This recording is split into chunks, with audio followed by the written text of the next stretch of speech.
Sit in New York airport. Not the most pleasant way to spend an evening, Max thought Trond, watching the boarding process for what he hoped would be his flight home to Charlotte. Max, along with his two sisters, owned a small pharmaceutical company created by their father several decades earlier. His father developed a series of valuable but rarely used drugs that made the company profitable but never offered much room for growth. His parents had passed away, and Max had spent the last few days in New York negotiating the sale of the company to a major pharmaceutical concern.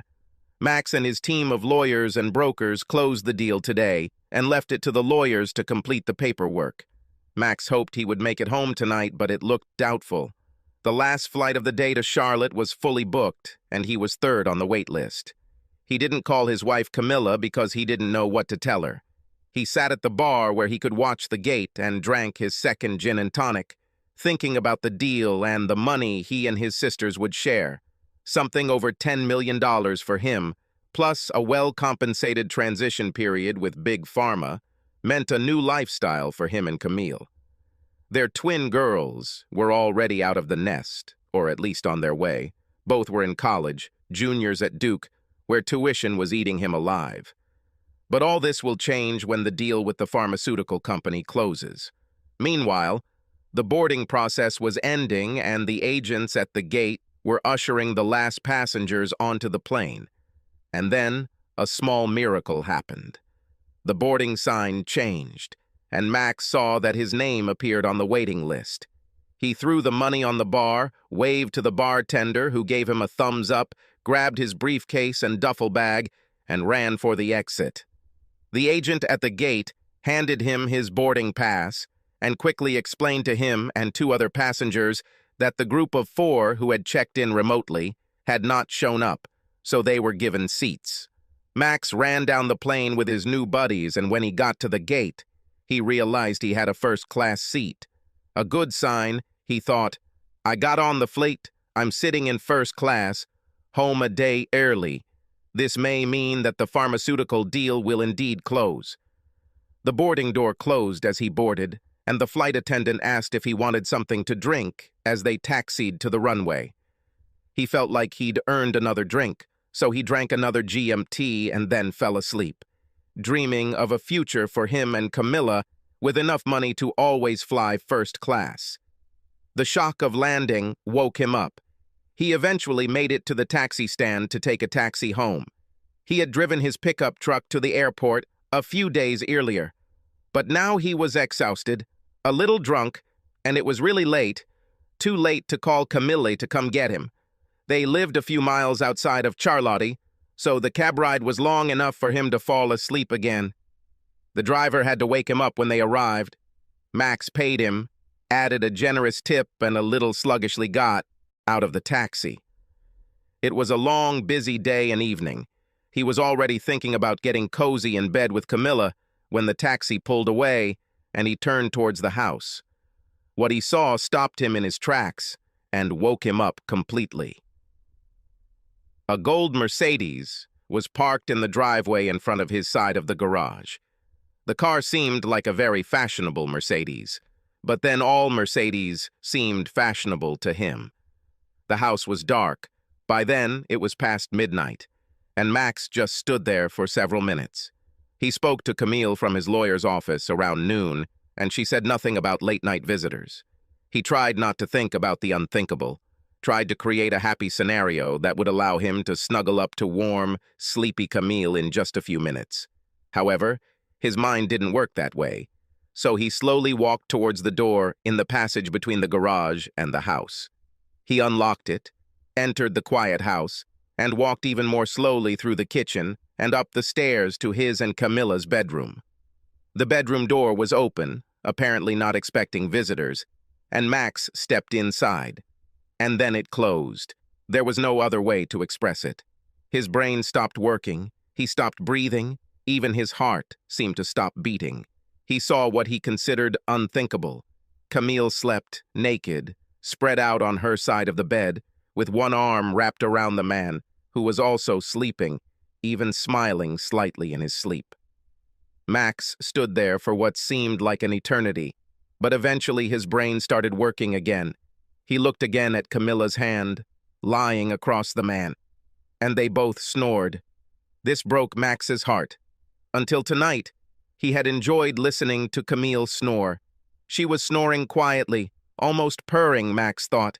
He thought her snoring meant she felt absolutely safe, deep in the peaceful sleep that came from sharing a bed and life with Max. He often fell asleep with that soft purring sound in his ears.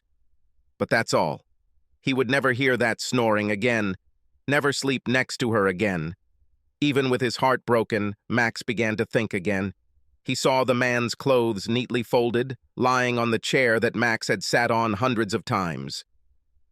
Smoldering rage began to flare up inside Max. He pulled up his pants and pulled out his wallet and car keys, then stopped to think a little more. He could get the tennis racket out of the bedroom closet and use it to beat the asshole up, he decided. He could also beat Camille. Both of these actions, while satisfying in the short term, could cause big problems for Max in the long term. Another idea began to form in his mind. He took out his cell phone to take some incriminating pictures as the idea germinated and expanded. Max finished taking pictures and then collected all of Asshole's clothes and shoes. The asshole was a big guy. Max was 5 feet 10 inches tall and weighed about 160 pounds. The asshole looked at least 4 or 5 inches taller and perhaps 50 pounds heavier. A tennis racket may not have been a good idea, even in the short term. Taking his clothes and shoes in his hands, Max took one last look at his wife, his loving, beloved wife, the mother of his precious daughters, and hardened his heart against the love that had fueled him for more than 20 years. He left the bedroom, still without tears, and headed back down the stairs to the outside. The key fob beeped, and the Mercedes doors opened. Max put his briefcase and duffel bag inside and slid into the driver's seat. He was never a fan of fancy cars, but when he got into the Benz, he realized that he liked it. He figured out the controls, put the car in gear, and drove off. After about a mile, Max pulled over and looked at Asshole's wallet. The usual things. Some money, business cards that identified Asshole as Franklin Thompson, a senior sales manager at a local Mercedes dealership, a driver's license that showed a Charlotte address. If Asshole had family there, Max figured he could cause some real trouble. For Asshole, of course, and maybe Camille too. But at the moment, Max was exhausted and headed to the nearest motel to get some sleep. Camilla Tronder was a very careful person. She knew that she was not as smart as her husband Max, but thanks to her caution, her affair with Franklin Thompson lasted almost 5 months without Max suspecting anything. Max was still in New York, she thought, as she lay in bed with Franklin the next morning. He was good in bed, maybe not as good as Max, but out of bed he could not compete with his husband. Too much like a car salesman, she thought, coming to the conclusion that it was time to end this affair. Franklin was becoming too possessive. He wanted to spend the night with her, and she allowed it, but that would be the last time she did that. She planned to spend the rest of her life with Max and have a strange man in their marital bed. Even if Max will never know about it, it was still too disrespectful. She would call Franklin later today and gently but sternly tell him that their affair was over. Then she headed to the shower. Back in the bedroom, she was getting dressed when Franklin returned from the shower with a towel around his waist. He stood there for a moment and then asked, "Camilla, where did you take my clothes?" "What? I didn't move anything anywhere. Where are you all going this evening?" "I folded it right here, on this chair. But there are no clothes." "Did you take her with you to the guest room?" "She must be here somewhere." He muttered, heading back down the hallway to the guest room, and then immediately returned. "No, there's nothing there, there's nothing here." His voice trailed off as he tried to comprehend the disappearance of his clothes. "Perhaps you left everything downstairs when we came in the evening?"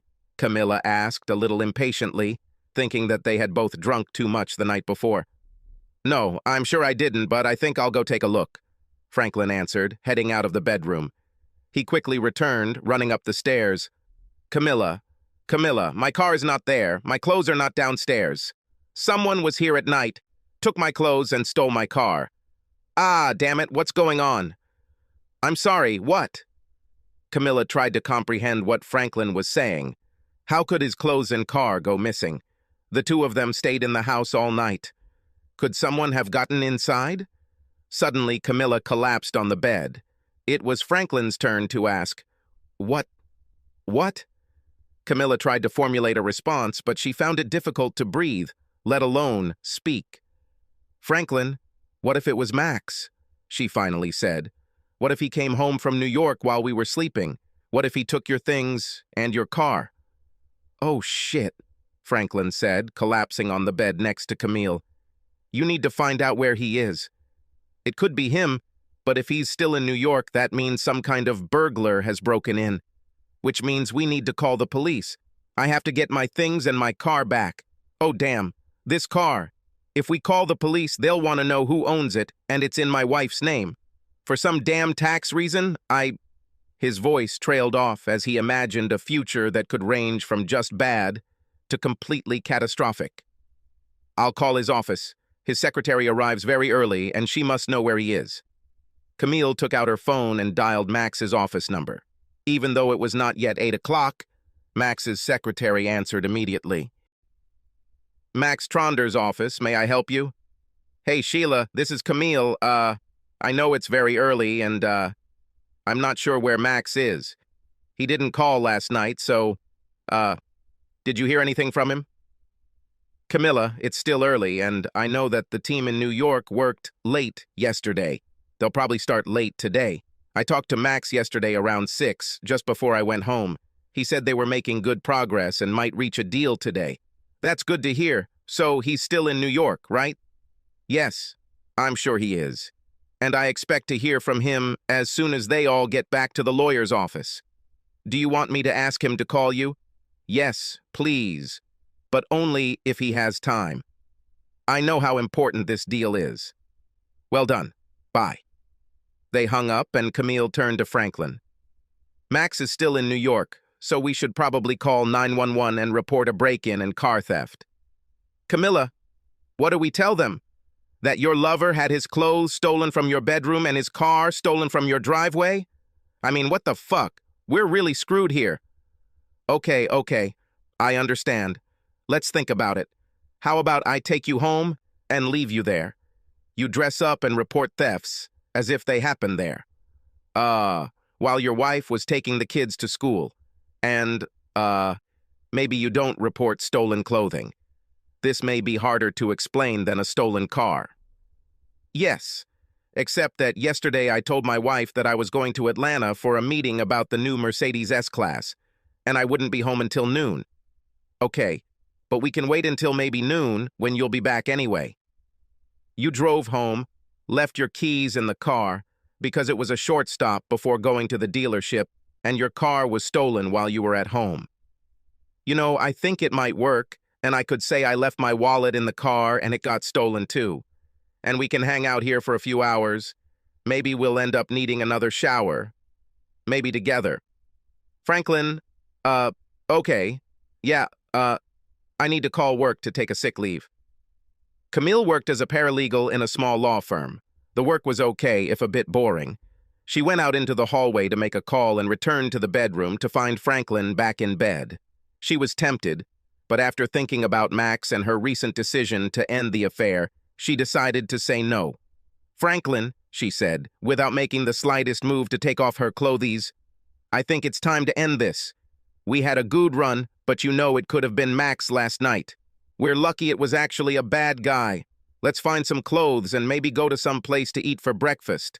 Franklin looked at her, thought about trying to convince her, but in the end, he realized that she was right. They were lucky, but they shouldn't go too far. Yes. And with an inner smile, he remembered that another attractive middle-aged mother often came to the car dealership. Okay, I agree. It was a good run. So, how about some clothes? It turned out to be not so simple. Franklin was 50 pounds heavier and 4 inches taller than Max. Camille finally found a pair of tattered old sweatpants that seemed to fit Franklin after making a few V-cuts at the waist. She then tied some strings around his waist to hold up his sweatpants. She also found a sweatshirt that had turned pink when it was sloppily washed in the washing machine. She trimmed the sleeves and cut some more at the armholes, and Franklin had his outfit. She wanted to make a comment about the clown's clothes, but she just smiled slightly when she saw his face. They decided to watch TV until it was time to go to Franklin's house. Earlier that morning, around the time Franklin discovered his clothes and car were missing, Max pulled into the driveway of the address listed on Franklin's driver's license. There's a nice house, a small bicycle leaning against the wall of the garage. Max sat in the car for a while, thinking, wondering, but still without tears. His night at the motel passed quickly, and he didn't go out for a run until dawn. He was surprised that he didn't feel worse. Perhaps he was still in shock. He walked to the front door, taking out Franklin's wallet with his driver's license, rang the bell, and a young woman who looked to be in her 20s, attractive, but a little frazzled, opened the door. Max was wearing a suit that he had bought the day before in New York, a white shirt that now looked rumpled, and no tie. He didn't look his best, but he hoped he didn't look threatening. He held up Franklin's driver's license so the woman could see it, and pointed at the gold Mercedes. Before he could say anything, the woman slammed the door in his face, but then opened it again a few seconds later, holding her cell phone in her hand. "I have 911 on my phone, and I'm ready to press send if you don't tell me my husband is okay." "Ma'am, I have a photo on my phone of your husband and my wife in bed at night, naked and fast asleep. To be honest, I don't think there's anything wrong with your husband, or with my wife either. If you want to call 911, call 911, and I'll just wait in the car." They looked at each other for a moment until her face fell, and she opened the door to let him in. She started to say something when they both heard "Mommy" from the kitchen. "Wait here, I'll be right back." She turned away, heading back to what Max assumed was the kitchen. He heard voices, hers, and at least one of the children. She returned, handing him a cup of coffee. "I hope you drink black coffee. I have to get the kids ready for school and then take them. I'm afraid I trust you more than my husband now. You can stay here until I get back, and then we can talk." "Fine." "Okay," Max answered. "I'm afraid we're in the same boat." He sat down in the living room, and soon a woman appeared with 2 children. She introduced him as Dad's friend and walked out the door with them. Max just sat there, drank some not-so-good coffee, thought about calling his office, but ended up just sitting there. When the woman returned, she silently ran up the stairs to the living room. A few minutes later, she came back down, looking better with her hair combed and her lips a little tinted. She extended her hand to Max. As they shook hands, she introduced herself. "Sorry for the recent commotion. I am Molly Thompson, currently married to Franklin Thompson, who is currently involved with the woman you are currently married to." Max couldn't help but laugh at her turn of phrase, and it felt good to laugh. "You are absolutely right about all the current events at the moment. My name is Max Tronder, and my wife's current name is Camilla Tronder." He then explained what happened last night and saw Molly's tears begin to flow. "I'm divorcing Camilla, and I'm sure the photographs will help me get a decent settlement. I can send them to your phone if you think you might need them." "Yes, I think I should have them," Molly answered, looking at Max with dead eyes. He reached for his phone but stopped when she said, "Wait, don't send them to me. If I see them, I will never get those pictures out of my head. You keep them, and if I need them, I can call you. Right?" "Of course," Max said, but then added, "I probably won't be at my current job for long, and I definitely won't be in my current house anymore. I will give you the contact details of my lawyer. You can always contact him if you need photography or any help in a divorce situation." "Okay, thank you," Molly said. "But what should we do right now? Are you returning the car? Are you going to wait for Franklin and try to beat him up? You've seen him. He's a pretty big guy, even though he's put on a little weight. Yesterday, he was supposed to be in Atlanta for some car meeting and stay there overnight. He should be home this afternoon. You know, I kind of like this car, and I've never driven a Mercedes before. I think I'll keep it until someone forces me to return it. Your husband, and I must say his name to me is asshole, may have..." Molly laughed, and then Max joined in. both of them needing all the release they could find. "Actually, the car is registered in my name," Molly said. "For some tax reason, I think more depreciation, Franklin, or should I say asshole, put it in my name since I drive more than he does." And she paused thoughtfully, then continued, "You know, since I own this car, I can issue you a permit to drive, and the cops can call me to confirm if you get pulled over." Max liked the idea, but didn't respond, since Molly was obviously still working out the plan. "And one more thing," she said. "There have been a lot of break-ins in our area lately. You have Franklin's keys and clothes? If the key we're hiding in the backyard is missing when he gets here, he might try to break in. And if our security system is set to instant alert mode, he will attract interesting attention from the police." "Molly, I think I'm falling in love again." "You are wonderful." Okay, calm down. Franklin can just wait to come back until the kids and I get home from school this afternoon, but I can pick them up and go to the park for a while. Let's give him more time to get into even more trouble. Whatever happens, please let me know, especially if he does get into trouble with the police. And call me when you need your car back. I don't want you to get into any trouble. We'll be done. Now you need to get out of here, and so do I. Max drove off in a beautiful gold Mercedes, wondering how much the same one, only in a better color, would cost. Molly gave him the permission slip, and he assumed she would get the hidden key, set the alarm, and leave for the rest of the day. Camille and Franklin actually arrived at Franklin's house around noon. Camilla dropped him off and quickly rushed off as if she was trying to avoid further infection. Franklin walked to his front door, hoping that it might not be locked because Molly was home, but at the same time, afraid that she might be there. Of course it was locked, and he hurried around the house to the rock in the backyard, where they kept the spare key. But the stone disappeared.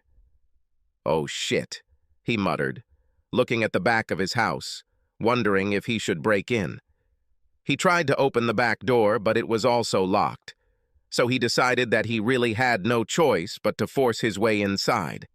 He looked at the windows along the back wall, wondering which one would be best to break. He stopped at the window into the family room. The window was the largest at the back, and breaking it would give him more room to enter the house.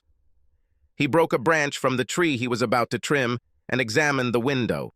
Since he was barefoot, he needed a way to get through the broken window glass, which he could break.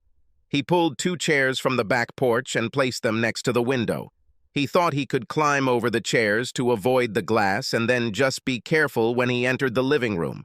A few deep breaths, and he was ready to go.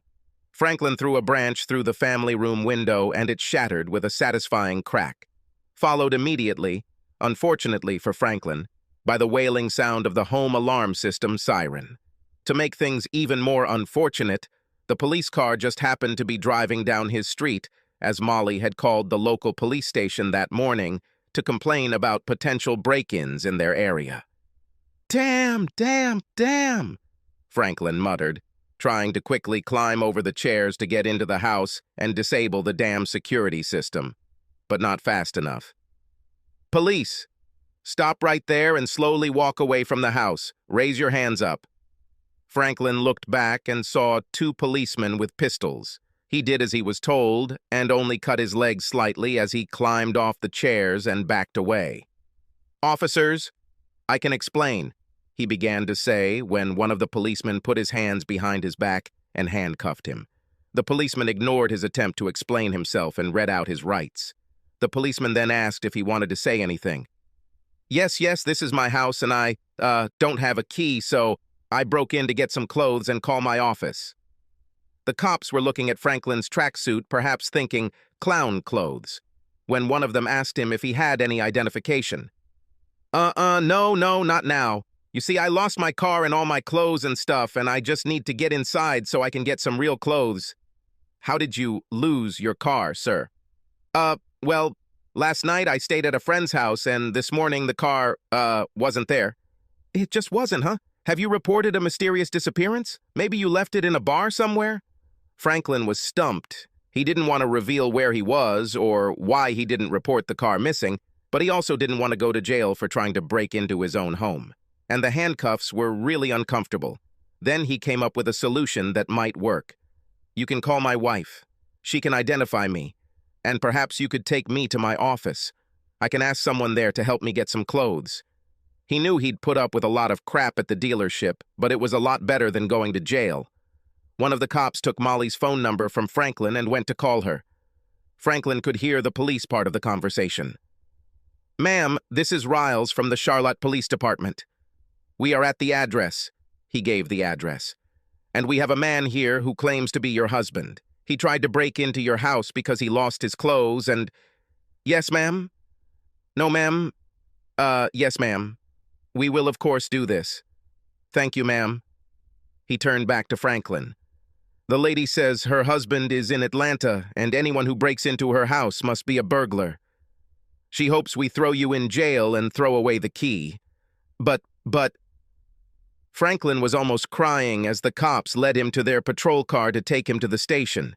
And Camilla. She arrived at her office half a day late, but she will make up for lost time. Still thinking about Max, since she still hadn't heard from him, she called his cell phone, but no one answered. She then called his office again. "Hello, Sheila," Camilla again. "I'm starting to get a little worried about Max since I still haven't heard anything from him. And you?" "No, I have nothing new.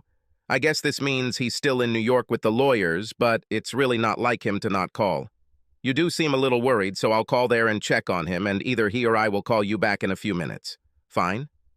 "Thank you, Sheila. You are the best secretary in the world." A few minutes later, Camilla actually received a call back. "Camilla, this is Sheila. I talked to one of the secretaries at the law office, and she said Max left late yesterday, hoping to catch the last flight to Charlotte. So I called Max on his cell phone to check on him. I did talk to him, and he asked me to tell him that he would call later." "Fine." "Thank you, Sheila. Thank you," Camille said, disconnected. A snake began to grow in the depths of her stomach. Max hung up after talking to Sheila. He was driving a gold Mercedes to see a divorce lawyer recommended by Fred Thomas, his longtime business lawyer. He trusted his business lawyer and hoped he could trust his divorce lawyer.